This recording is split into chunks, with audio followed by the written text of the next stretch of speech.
मैं आप लोगों के माध्यम से ये कहना चाहता हूं कि ये आतंकवादी, ये आरएसएस के गुंडे, ये आरएसएस के भागवत गुंडे, ये भारतीय जनता पार्टी के गुंडे, ये समझ लें कि वो दिन दूर नहीं। अगर आप लोगों ने हमें अब तक थोड़ा सा किया है, थोड़ा सा और कर दो। जब ये पूरी तरह से तैयार हो जाएगा तो फिर आमने सामने की होगी।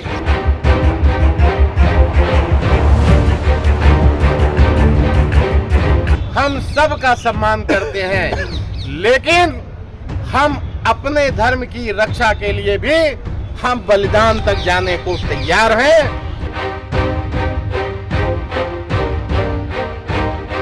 और जब भी इलेक्शन देश के अंदर आता है तब इस तरह के आतंक मचा करके, गुंडागर्दी करके, और जो मुद्दे हैं जो हमारे यहाँ देश के लिए जो ज़रूरी मुद्दे हैं उससे भटका करके और उससे लोगों का जहन डाइवर्ट करके इस तरह की स्थिति पैदा कर दी जाती है कि लोग सवाल ना करें।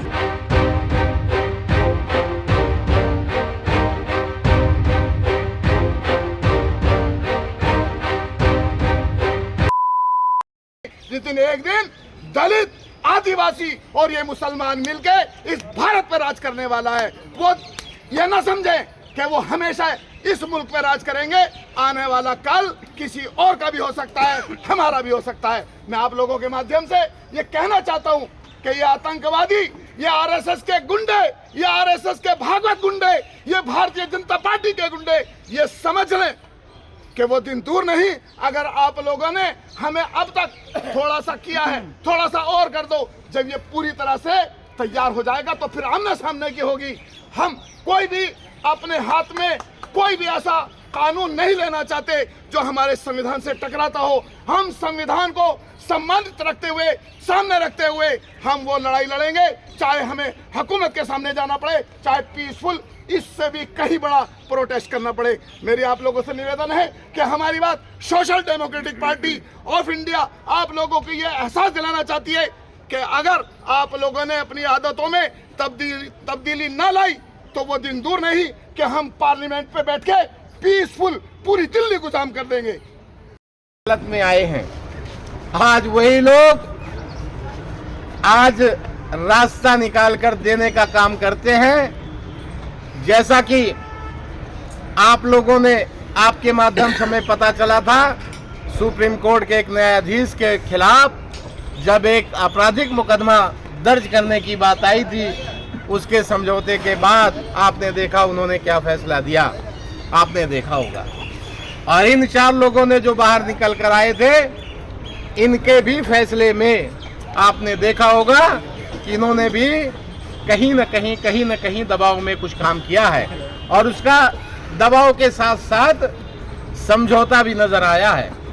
इसलिए कि अगर जुडिशरी से जब इनका रिटायरमेंट होता है तो इनको तुरंत सम्मानित करने का काम हमारी सरकारों ने किया है। तो इसलिए मुझे नहीं मालूम लालच के आधार पर या दबाव में ये एक ऐसा रास्ता निकाला गया कि किसी भी पूजा स्थल को देखने या सर्वे करने में ये 1991 का एक्ट जो है कोई नुकसान नहीं देता। लेकिन साथियों, मैं आपके माध्यम से यह कहना चाहूंगा, बिल्कुल सही है, कभी भी कोई मस्जिद किसी के देखने के लिए कभी भी खुली है। किसी मस्जिद में किसी को जाति या धर्म के बुनियाद पर कभी नहीं रोका गया है।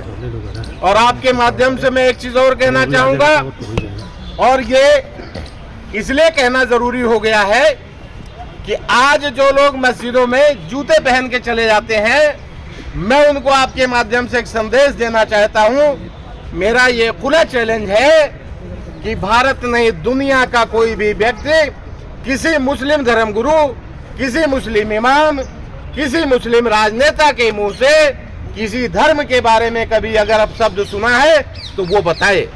इसलिए कि हमें किसी के धर्म को बुरा कहने का कोई हक नहीं है। हम किसी के धर्म को कभी बुरा नहीं कहते, हम सब का सम्मान करते हैं, लेकिन हम अपने धर्म की रक्षा के लिए भी हम बलिदान तक जाने को तैयार हैं। हमें मजबूर ना किया जाए, हमारी मस्जिदों की बेहुरमती ना की जाए।